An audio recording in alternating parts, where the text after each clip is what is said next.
The text came at 11:47 p.m. I stared at my phone, my heart hammering against my ribs as I read it again. Come to my room. 12:14, don't knock. From Catherine Wells. My boss of 3 years. The woman who'd never once acknowledged me beyond professional courtesy. The woman who, just hours earlier at the conference dinner, had finally looked at me, really looked at me, for the first time. And now this. I glanced at the photo of my daughter on the nightstand, her gap-toothed smile my anchor in a suddenly spinning world. What would happen if I went? What would happen if I didn't? If you've ever stood at a crossroads that could change everything, if you've ever had to choose between what's safe and what your heart is screaming for, stay with me. This story might just help you find your way. Like and subscribe if you want more real stories about the moments that redefine us when we least expect it. 3 months earlier, I was drowning. Not literally, though some days that might have been easier. I was drowning in bills, in responsibility, in the crushing weight of being everything to my 8-year-old daughter, Lily. Her mother had walked out when Lily was 4, deciding that motherhood and marriage weren't the adventure she'd signed up for. The divorce papers arrived with a note that read simply, I need to find myself. I'm sorry. No return address. I'd been both parents ever since, juggling my job as senior marketing analyst at Meridian Publishing with school pickups, dance recitals, and midnight fever checks. My life was a carefully constructed house of cards, each day a balancing act of meetings, deadlines, and being there for the one person who needed me most. Catherine Wells had been my direct supervisor since I joined Meridian. She was brilliant, intimidating, and completely focused on results. At 38, she'd climbed to VP of marketing through sheer force of will and an uncanny ability to predict market trends. The office rumors painted her as cold, calculating, married to her job. Some called her the Ice Queen behind her back. I just called her Ms. Wells and tried to stay off her radar. That strategy had worked well until the Anderson account. A major publishing house looking to revolutionize their digital marketing strategy, and somehow, I'd been assigned as lead analyst.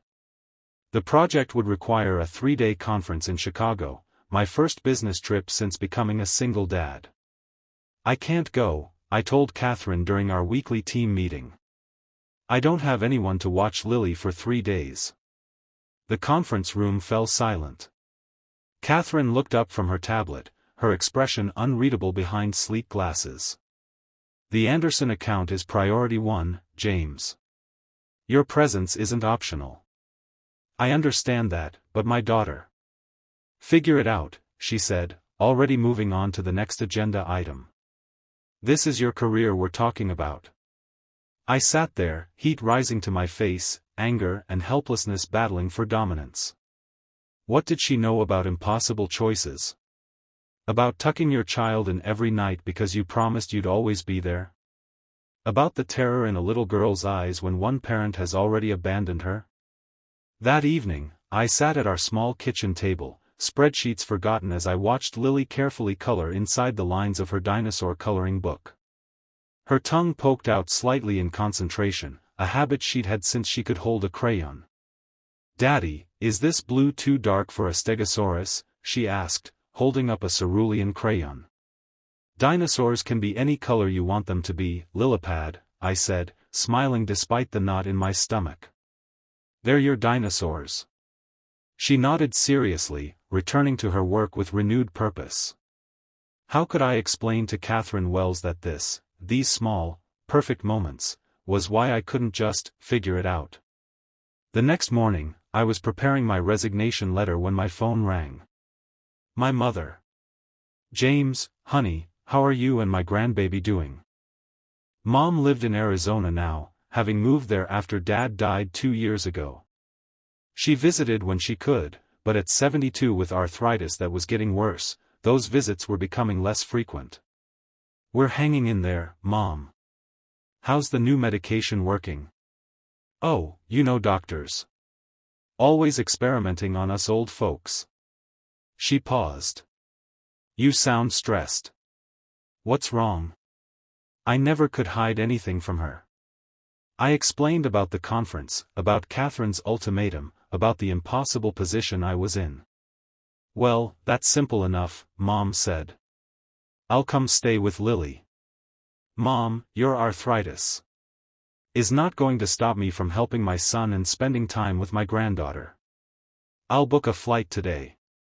Relief washed over me, followed immediately by guilt. "Are you sure?" "James Michael Donovan, I raised 4 children while your father was deployed. I think I can handle one 8-year-old for 3 days.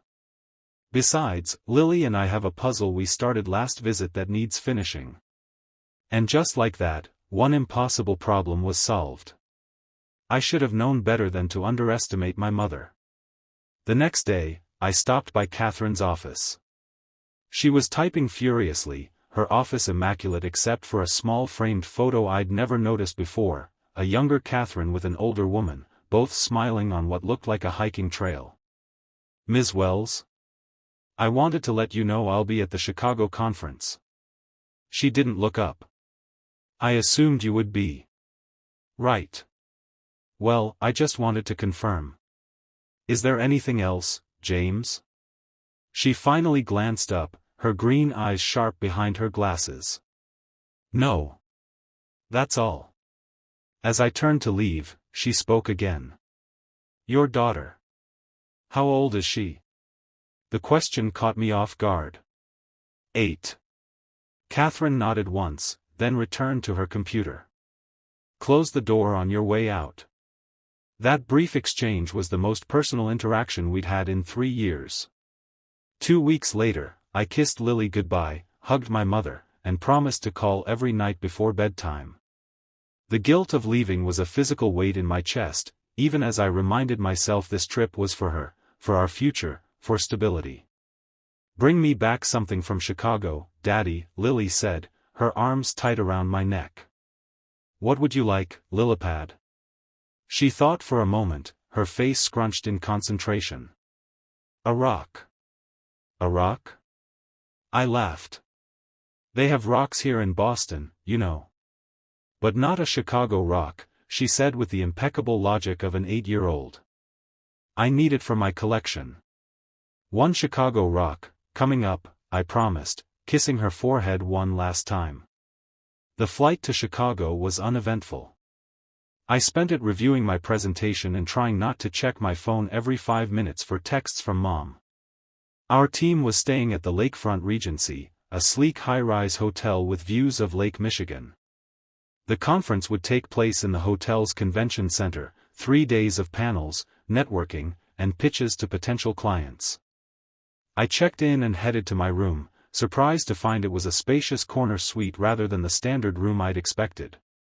A welcome basket sat on the desk with a note, "Meridian appreciates your dedication. Good luck with Anderson." It wasn't signed, but the handwriting was distinctly feminine. The first day of the conference passed in a blur of presentations and handshakes.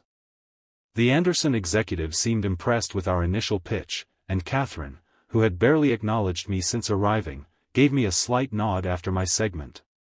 From her, it felt like a standing ovation. That evening, there was a networking dinner in one of the hotel's ballrooms. I called Lily first, listening to her excited chatter about the day spent with Grandma, the progress on their puzzle, and how she'd helped make spaghetti for dinner. "I miss you, Daddy," she said finally, her voice small. "I miss you too, Lilipad. So much. But I'll be home before you know it. Promise?" "Cross my heart." After we hung up, I stared at her picture on my phone, Lily at the beach last summer, sandy and sunburned and deliriously happy. The weight of missing her was almost physical, a hollow ache beneath my ribs. The networking dinner was in full swing when I arrived. Men and women in business attire mingled over cocktails and canapés, the room humming with conversation and calculated laughter. I spotted our team at a table near the windows and made my way over, nodding to acquaintances as I passed. Catherine sat at the head of the table, engaged in conversation with one of the Anderson executives. She wore a fitted black dress that made her look both powerful and somehow more approachable than her usual tailored suits. Her dark hair was down instead of in its usual tight bun, falling in waves past her shoulders. "James," she said as I took the empty seat across from her. "Mr. Anderson was just complimenting your market analysis." It was impressive, the older man agreed. "You have a knack for identifying untapped demographics." "Thank you, sir. It's a team effort, of course." The conversation flowed easily after that. I found myself relaxing, even enjoying the evening. The food was excellent, the wine even better, and for a few hours, I wasn't just a dad or an employee, I was a professional being recognized for his work. It was during dessert that I noticed Catherine watching me. Not the usual assessing glance she gave during meetings, but something different, more thoughtful. When our eyes met, she didn't look away. "How's your daughter?" she asked during a lull in the table conversation. "Is she doing all right with you away?" Again, the personal question caught me off guard. "She's with my mother. They're doing fine, working on a puzzle, apparently." Catherine smiled slightly. "What kind of puzzle?" "Dinosaurs. She's obsessed with them lately. Wants to be a paleontologist." "Smart girl," Catherine said, and there was something in her voice I couldn't quite place. "My mother and I used to do puzzles. The more pieces, the better." Before I could respond to this unexpected glimpse into her life, Mr. Anderson drew her attention away with a question about digital integration. The moment passed, but throughout the rest of the evening, I found myself glancing at Catherine, seeing her differently. Not just as the intimidating boss, but as someone with a past, with memories of puzzles with her mother. The dinner wound down around 10. Some of the group headed to the hotel bar for more networking, but I begged off, citing preparation needed for tomorrow's presentation. The truth was, I was exhausted, emotionally more than physically. Being away from Lily, the pressure of the Anderson account, and now this strange new awareness of Catherine as a person rather than just a boss, it was all too much.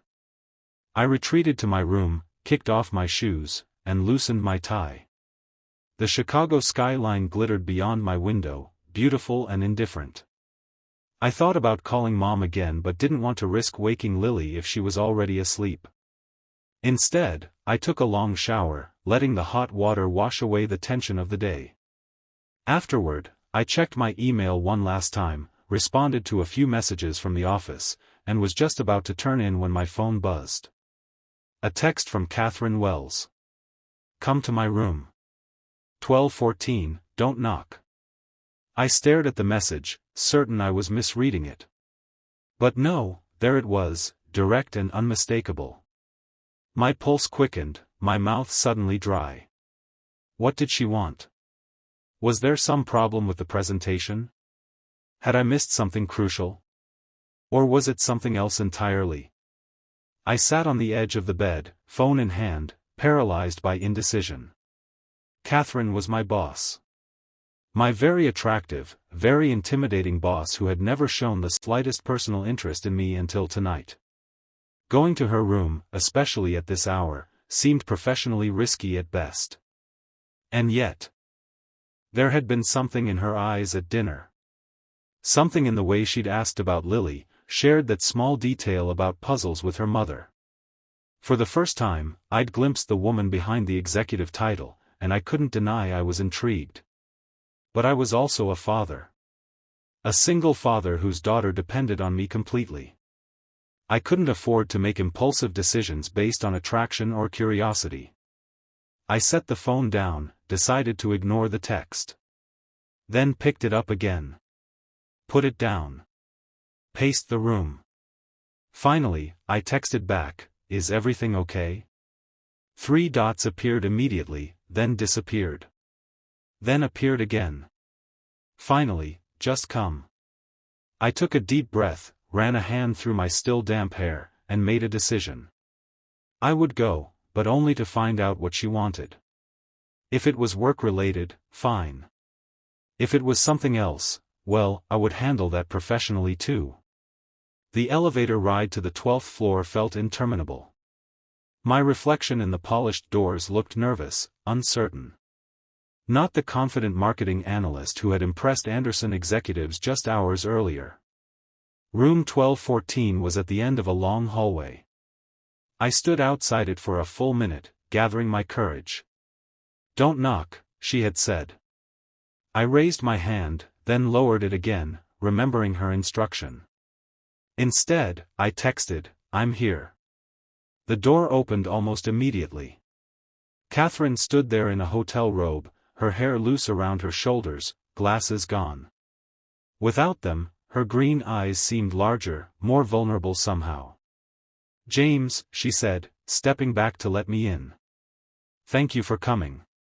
The suite was larger than mine, with a separate sitting area where papers were spread across a coffee table. A half-empty glass of wine sat among them. "Is there a problem with the presentation?" I asked, remaining near the door. Catherine shook her head. "No. The presentation is perfect. You're perfect." My breath caught. "Ms. Wells." "Catherine," she corrected. "We're not in the office now." "Catherine," I said, the name unfamiliar on my tongue. "Why am I here?" She moved to the coffee table, picked up her wine glass. "Would you like a drink?" "No, thank you. I'd like to know why you asked me to come to your room at midnight." A smile flickered across her face. "Direct. I like that about you, James. You don't play games." She took a sip of wine, then set the glass down. "I asked you here because I wanted to apologize." Of all the things I had imagined, an apology wasn't one of them. Apologize? For what? For how I handled the situation with your daughter. The conference. I was insensitive. I blinked, thrown off balance by this unexpected turn. "It's fine. It worked out." "It's not fine," she said, and there was an intensity to her voice that hadn't been there before. "I've been thinking about it since our conversation." "About what I said?" "Figure it out. As if your child were just another logistical problem to solve." She moved to the window, looking out at the same skyline I'd been contemplating earlier. "My mother was a single parent too. My father left when I was 6. She worked 2 jobs, went to night school, did everything she could to give me opportunities. And there were people along the way who made it harder for her. People like me." I didn't know what to say. This vulnerability, this glimpse into her life, was so unexpected that I found myself moving closer, drawn by her honesty. "You're a good father, James. I've seen how you structure your schedule around your daughter's needs. How you never miss a deadline despite having twice the responsibilities of anyone else on the team. I should have acknowledged that. Supported it, even." "Thank you," I said quietly. "That means a lot." She turned from the window, and I was startled to see the sheen of tears in her eyes. "The photo in my office. The one you probably noticed today. That's my mother. She died last year. Cancer." "I'm sorry," I said, and meant it. "Were you close?" Catherine nodded. "She was my best friend. My only real friend, if I'm being honest." She laughed softly, but there was no humor in it. "The Ice Queen doesn't make friends easily. Is that what this is about?" I asked gently. "You're feeling guilty about your mother?" "Partly," she admitted. "But it's more than that." She took a step toward me. "When you talked about your daughter tonight, about the puzzles with your mother, it reminded me of something I've been missing.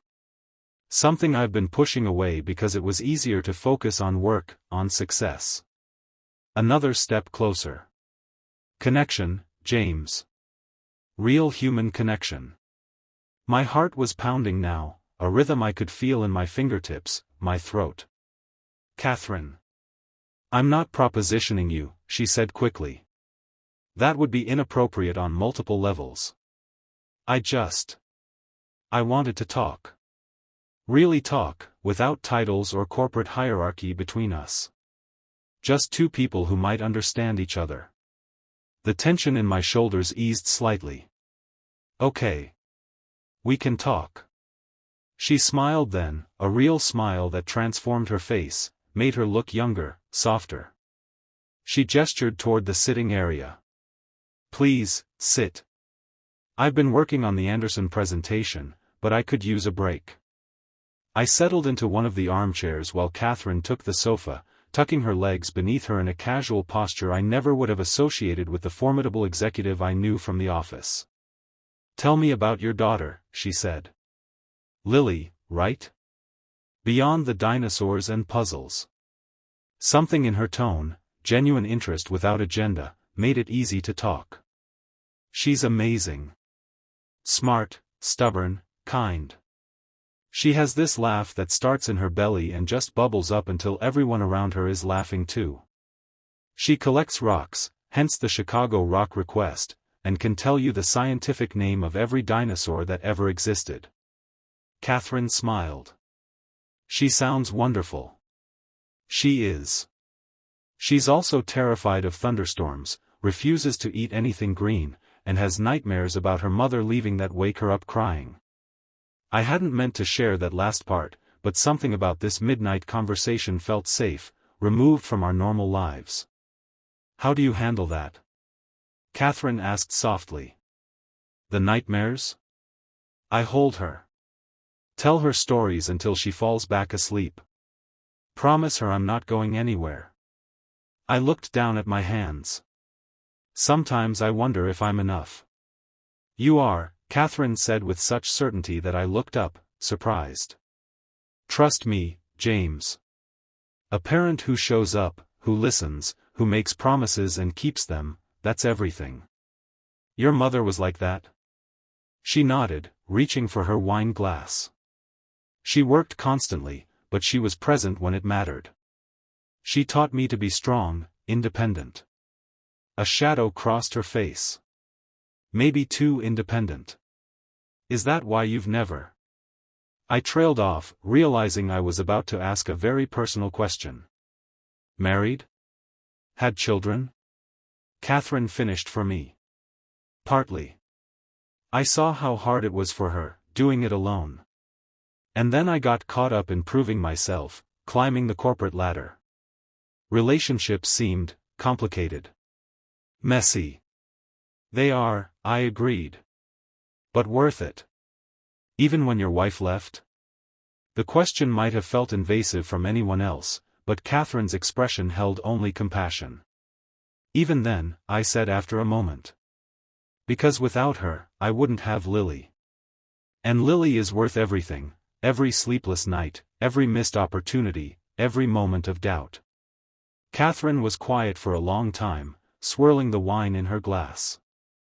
I admire that, she finally said. Your certainty. I'm not certain about much, I admitted. Just her. That's more than most people have. We talked for hours after that. About our childhoods, hers in Chicago with a mother who worked as a nurse and waitress on weekends, mine in a military family that moved every few years.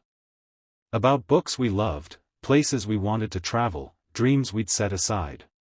Catherine told me about her mother's battle with cancer, how she'd taken a leave of absence to care for her in those final months. I told her about the day my wife left, how I'd found the note and sat on the kitchen floor for hours, paralyzed by fear and grief until it was time to pick Lily up from preschool. How did you do it? Catherine asked. Just, go on. I didn't have a choice, I said simply. Lily needed me to be okay, so I was okay. At least on the outside. And on the inside? I hesitated. Terrified. Angry. Heartbroken. But also, determined. I made a promise to myself that Lily would never doubt she was loved, never wonder if she was enough. Catherine's eyes held mine. Because that's what you wondered when your wife left. It wasn't a question, but I nodded anyway. How could I not? She chose freedom over us. Over me. That wasn't about you being enough, Catherine said firmly. Some people aren't built for the life they think they want. It doesn't mean you failed. Logically, I know that. But at 3 in the morning when Lily's crying for her mother. I shrugged. Logic doesn't always win. Catherine set her empty glass on the table. No, it doesn't. The conversation shifted then to lighter topics. Catherine told me about her disastrous attempt at learning to ski last winter. I shared stories of Lily's dance recitals, including the one where she'd announced mid-performance that she needed to use the bathroom.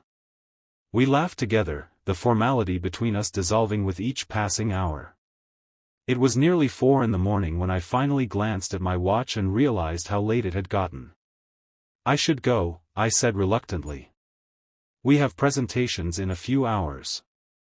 Catherine nodded, but neither of us moved. There was something unfinished between us, something that had been building throughout our conversation. James, she said softly. Thank you for coming tonight. For talking with me. I know it must have seemed strange, my text. A little, I admitted with a smile. But I'm glad I came. She stood then, and I followed suit. We were close enough that I could see the flecks of gold in her green eyes, smell the faint scent of her perfume. This doesn't change things at work, she said, but there was a question in her voice. Of course not, I agreed, though I wondered if that was true. How could I see her the same way after tonight? After seeing the woman behind the executive title?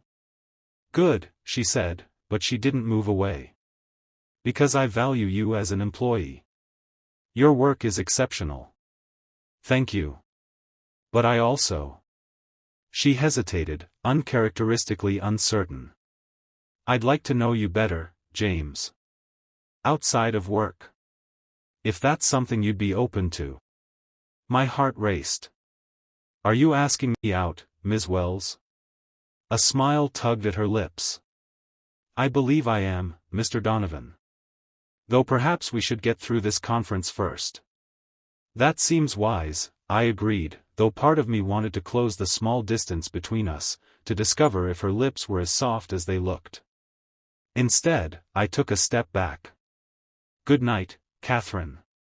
I'll see you in a few hours. Good night, James. I walked to the door, opened it, then paused. Catherine? She looked up, a question in her eyes. For what it's worth, I think your mother would be proud of who you are. Not just what you've accomplished, but who you are. Something flickered across her face, vulnerability, gratitude, something deeper I couldn't name. Thank you, she whispered. I nodded once, then stepped into the hallway, closing the door softly behind me. The walk back to my room felt dreamlike, as if the last few hours had happened to someone else. Catherine Wells, the Ice Queen, had invited me to her room not for sex or work, but for connection. For understanding. And somehow, in the process, she'd helped me understand myself a little better too. The next morning at the conference, Catherine was every inch the professional VP of marketing. She delivered her presentation flawlessly, fielded questions with confidence, and gave no indication that anything had changed between us.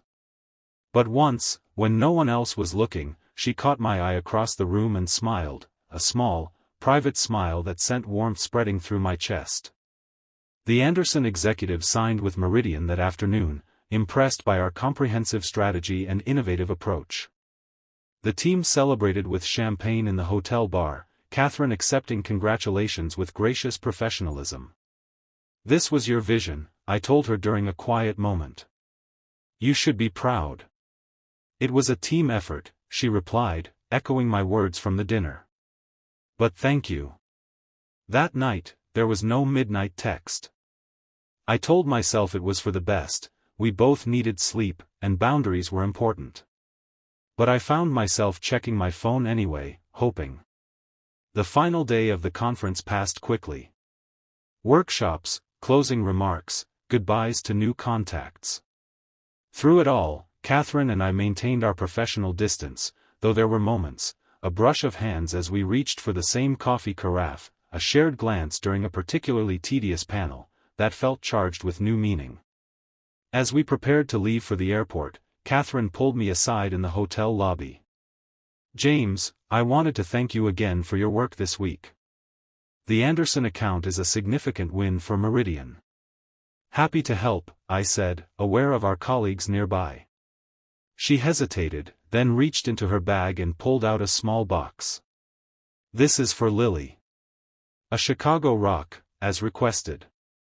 I took the box, surprised and touched. "You remembered." "Of course." She smiled, then lowered her voice. "It's actually a piece of fossilized dinosaur bone from the Field Museum gift shop. I thought she might appreciate that more than concrete from Michigan Avenue." The thoughtfulness of the gesture left me momentarily speechless. "She'll love it." "Thank you." Catherine nodded, professional mask back in place. "Safe travels, James.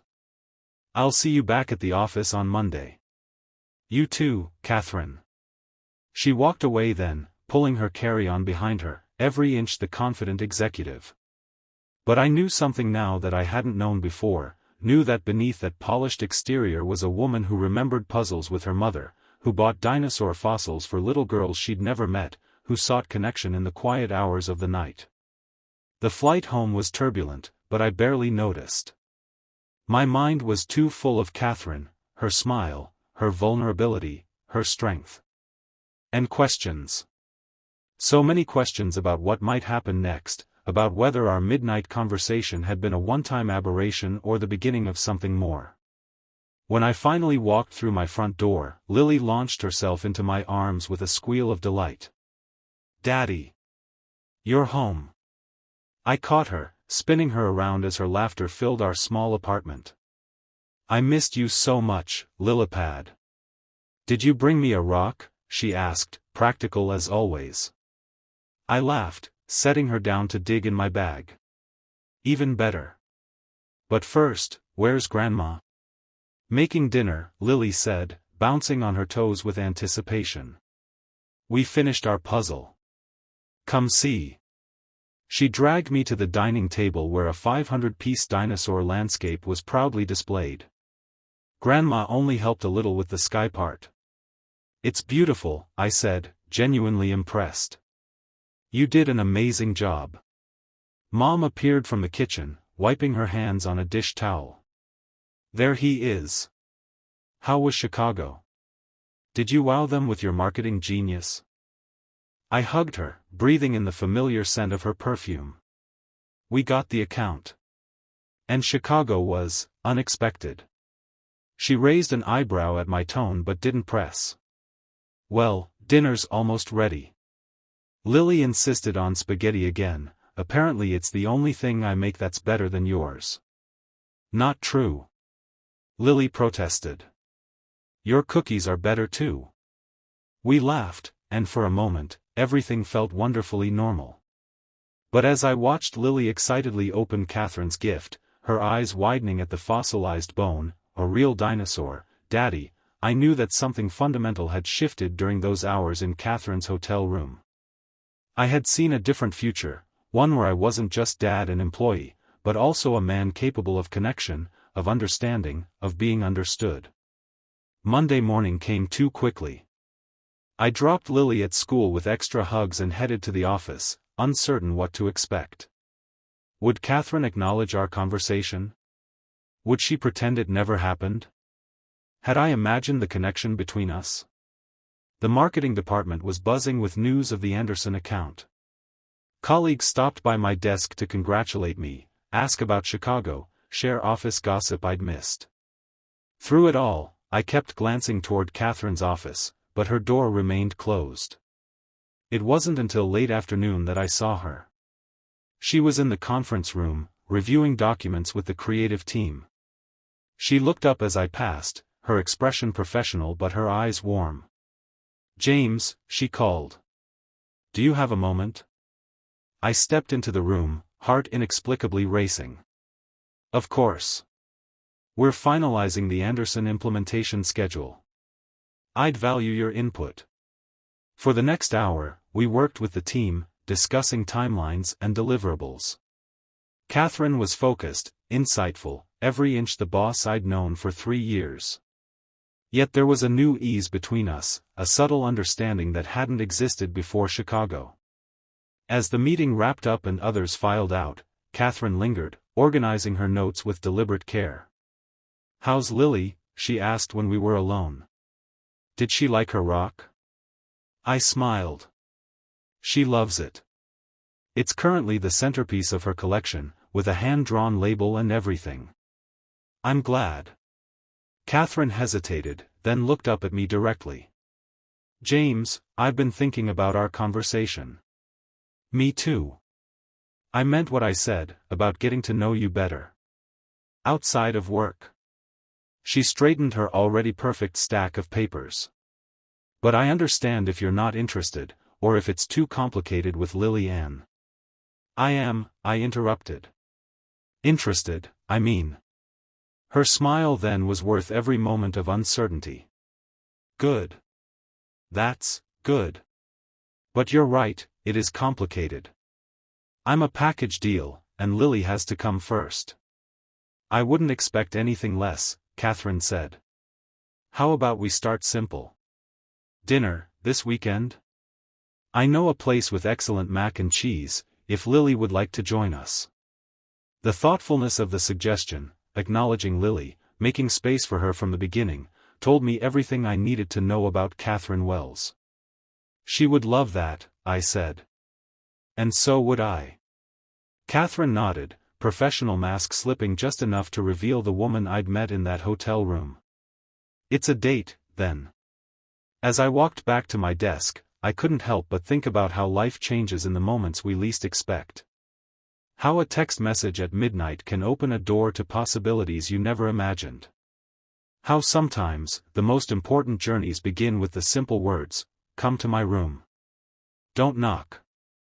6 months later, Catherine and I sat on a bench in the park, watching Lily climb the jungle gym with fearless determination. Catherine's hand was warm in mine, her shoulder pressed against my arm in comfortable familiarity. "She's getting so good at that," Catherine observed as Lily navigated the monkey bars. "Much better than me. I still can't make it across without falling." "That's because you overthink it," I teased. "Lily just goes for it." "A valuable life lesson," Catherine mused. "One I'm still learning." I squeezed her hand. In the months since Chicago, we'd built something I hadn't dared hope for, a relationship based on understanding, respect, and genuine connection. Catherine had slipped into our lives with surprising ease, winning Lily over with dinosaur facts and genuine interest in her 8-year-old world. There had been challenges, of course. Office gossip when our relationship became known. My initial fears about letting someone new into Lily's life. Catherine's occasional retreat into workaholic tendencies when emotions became too intense. But through it all, we'd remembered that night in Chicago, the honesty, the vulnerability, the recognition of something rare and worth pursuing. "I have something for you," Catherine said now, reaching into her bag. She pulled out a small, flat package wrapped in simple blue paper. "What's this for?" "Just because." She smiled, suddenly looking nervous. "Open it." I unwrapped the package carefully to find a framed photograph, Catherine, Lily, and me at the Natural History Museum last month, standing in front of the T-Rex exhibit. Lily was perched on my shoulders, Catherine laughing at something she'd said. We looked happy. We looked like a family. "I thought you might want it for your desk," Catherine said softly. "Or wherever." I traced the edge of the frame, emotion tightening my throat.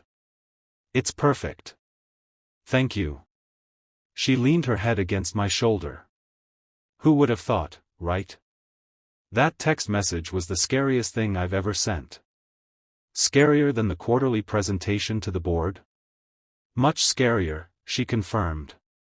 "I had no idea if you'd come, or what I'd say if you did. I just knew I needed to talk to you, to really talk to you." "I'm glad you did," I said, pressing a kiss to her hair. Though maybe next time, don't lead with, come to my room, don't knock. It gives a guy ideas. She laughed, the sound drawing Lily's attention from the jungle gym. Daddy. Catherine. Watch me, she called, preparing to tackle the climbing wall. We watched, hands still entwined, as Lily conquered the wall with determined focus. When she reached the top, she turned and waved triumphantly. I did it. You sure did, Lilipad. I called back. We're so proud of you. Catherine squeezed my hand. She's amazing, James. Just like her dad. In that moment, with Lily's victory shout still echoing and Catherine's warmth beside me, I felt something I hadn't felt in years, complete.